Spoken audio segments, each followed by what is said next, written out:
My babysitter disappeared in the summer of 1999, although sometimes it doesn't feel quite so long ago.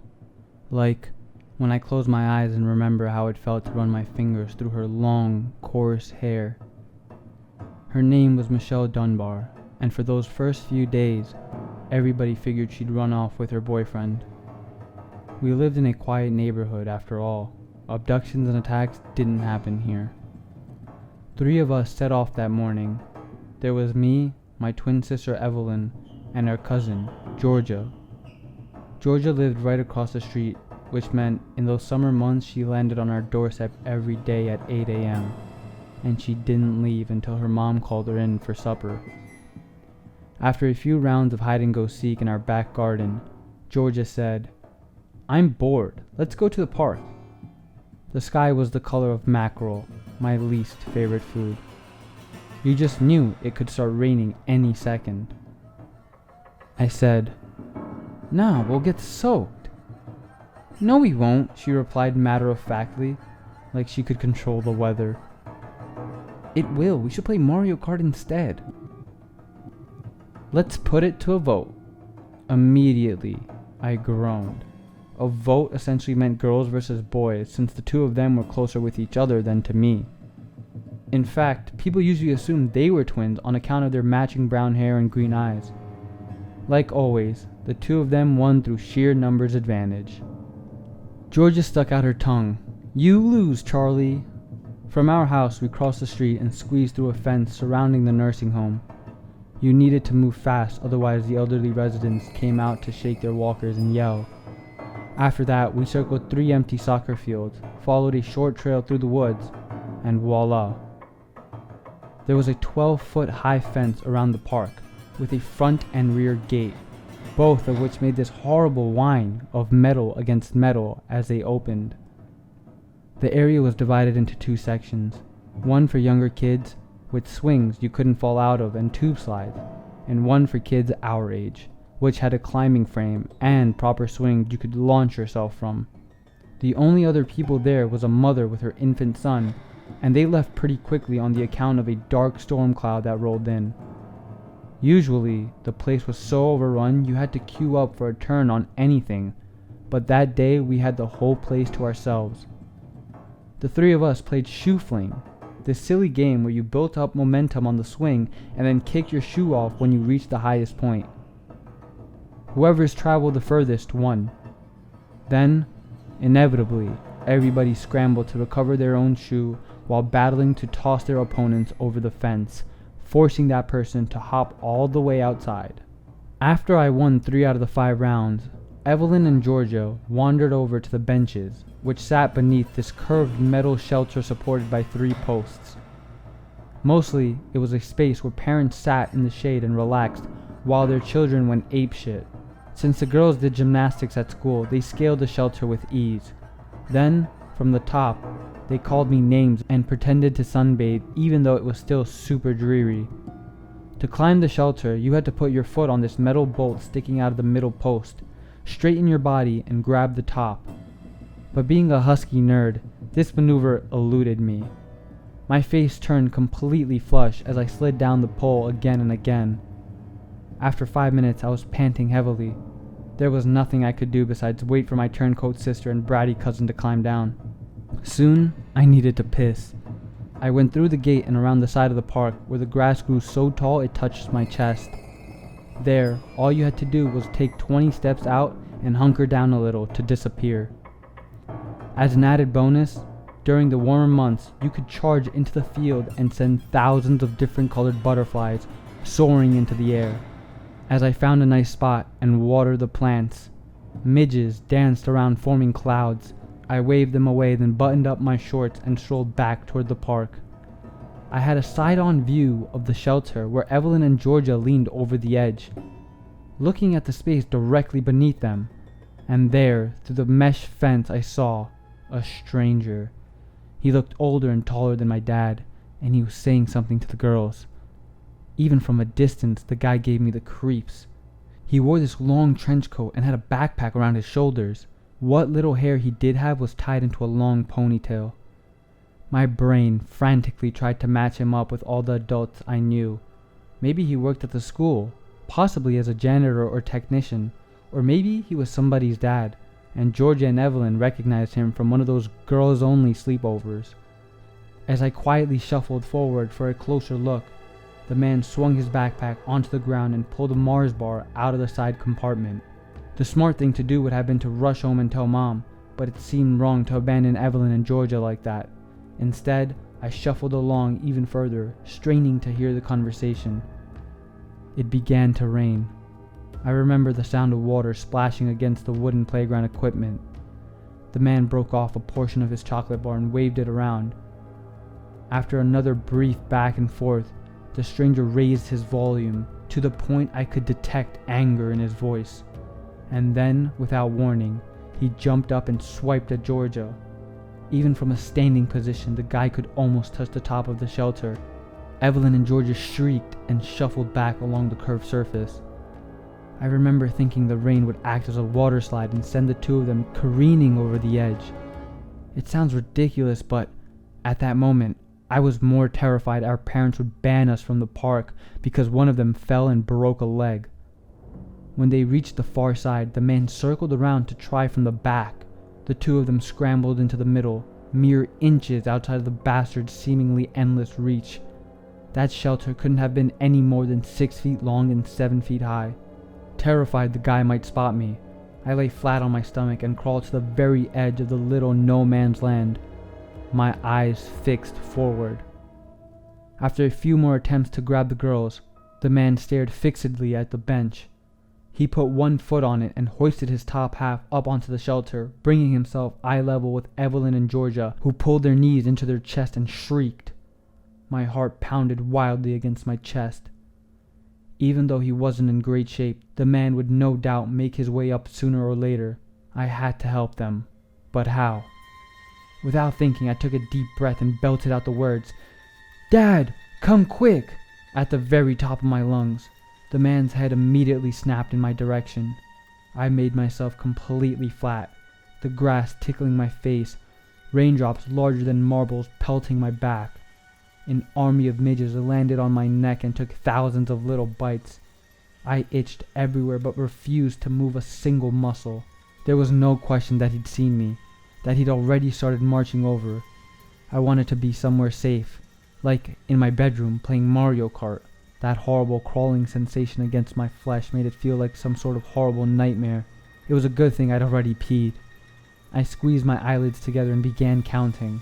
When I reached 1,000, it felt like a long enough time had passed. I looked up. So far so good, the stranger wasn't looming over me. Up ahead, Evelyn and Georgia were still in the shelter, safe and sound. The man had disappeared. Going as slowly as humanly possible, I left my hiding spot, periodically waving bugs away, and continued into the park. At the front entrance, my eyes scanned from left to right. Still all clear. "What happened?" I asked as I approached the shelter. "The man tried to make us come down," Georgia replied. Her eyes looked all red and puffy. "He offered us chocolate." My thoughts whipped back to school, to a special assembly where they told us to never take sweets from strangers. "We should go," I said seriously. "We should go home and tell Mom. She'll know what to do." There was snot down Evelyn's chin. "I'm not coming down," she said between sniffles. "He might come back." I glanced in the direction of the rear gate. My legs would not stop shaking. Evelyn said, "He was in such a hurry he left his backpack. Look." They both leaned all the way over the edge and pointed to one of the benches. Sure enough, there sat a backpack, like the kind we took to school, only much larger. You'd only see a bunch of 20-somethings carry those kinds around. My cousin said, "Charlie, run home and tell your mom we're stuck. Quick, before he comes back." "You expect me to run home alone?" Her mouth became a grim, straight line. "It's either that or climb up here. Nowhere else is safe." You couldn't argue with that kind of logic. "Okay." Less than 10 steps from the shelter, Georgia added, "Charlie, wait." "What?" "Check his bag." I glanced at the bag, practically bouncing on my heels, desperate to get away. "Why?" He might have left something inside it, like a wallet. If you show it to the police, they'll know how to catch him. A memory popped into my head.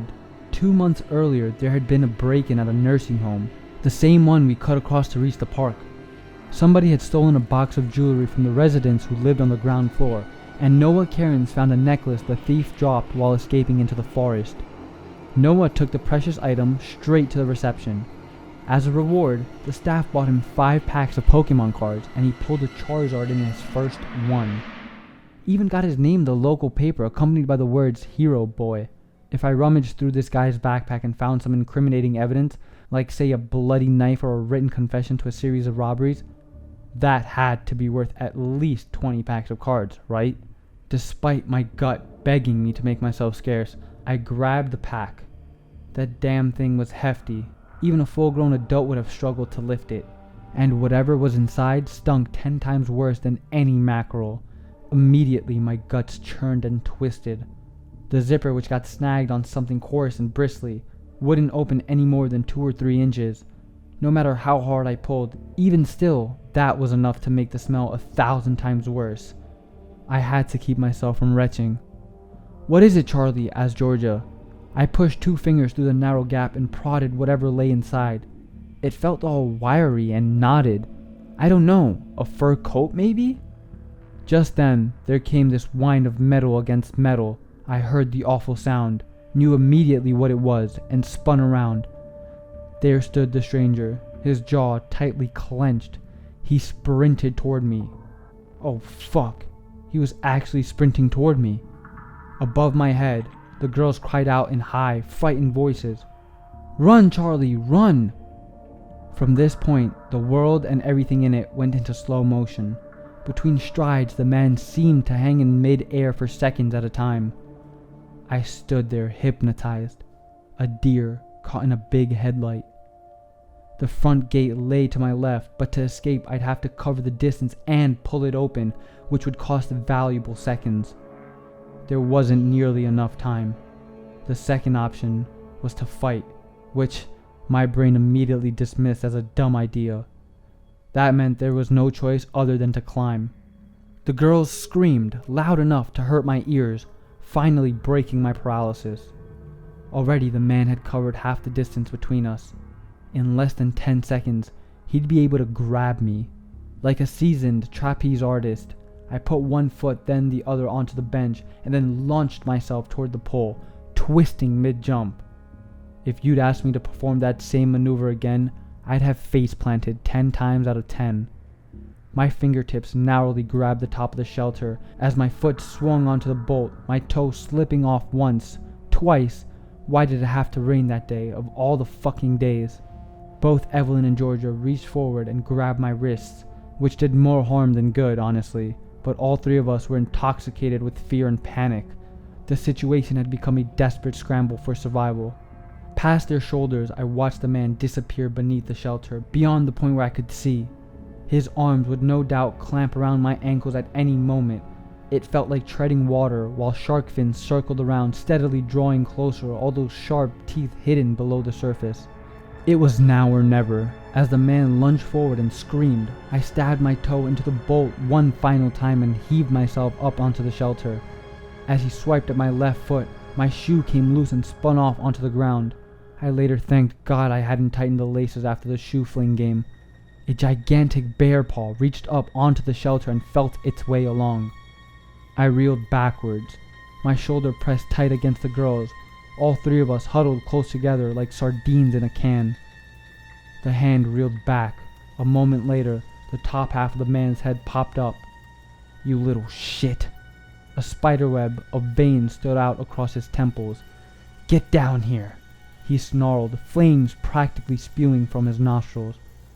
After several failed attempts to climb up, he grabbed the middle post and shook it. The entire structure rocked violently from side to side. That bastard was so damn strong. All 3 of us hunkered down and clung to a slippery metal rail. I held on so tight that my knuckles started going white. And then, just when my strength was on the absolute verge of giving out, just when I thought I couldn't hold on for another second longer, an adult voice said, "What the hell do you think you're doing?" On the far side of the fence stood Miss Moray, accompanied by her German shepherd, Buster. Buster was the friendliest dog in the world. That said, he'd gladly sink his teeth into a stranger's throat at the command of his owner, especially if said stranger threatened the neighborhood kids who slipped him tasty doggy treats. Buster began to bark crazily, foam flying from his snout. Our pursuer seemed to contemplate the best course of action before grabbing his backpack and rushing out the rear gate. By the time Miss Moray and Buster reached us, the bastard had slipped away into the forest. Miss Moray took us home where Mom called the police, who asked a million questions. Within the hour, they had squad cars patrolling the entire neighborhood. The police called me a hero and commended my quick thinking. Calling for Dad was a stroke of genius, they said. It had scared off our attacker, who later decided that the thing in his backpack was too valuable to leave behind. As a reward, I got 10 packs of Pokemon cards. No Charizard though. The man split town immediately after our encounter. He was later arrested for stalking a mother and her child, which led to a conviction for a string of murders and abductions, including Michelle Dunbar. Although that ordeal took years. That day had a profound effect on everybody. Even now, Evelyn can't hike through a country park alone. But I haven't even told you the worst part of the story. The part that still gives me the occasional sleepless night. 2 weeks after the narrow escape, our neighbor, Mr. Bulger, had been out foraging for mushrooms and stumbled over a backpack half buried in the earth. Hoping to find some ID so he could return the lost items to its rightful owner, Mr. Bulger forced the zipper all the way open and found something horrible. Something disgusting. Something that made me cry when I heard, and every day for the next 6 months. I remembered reaching inside and thinking I'd touched a fur coat. I couldn't have been more wrong. Inside were the remains of my ex-babysitter, Michelle Dunbar, chopped up into pieces. I'd been feeling along the top of Michelle's severed head.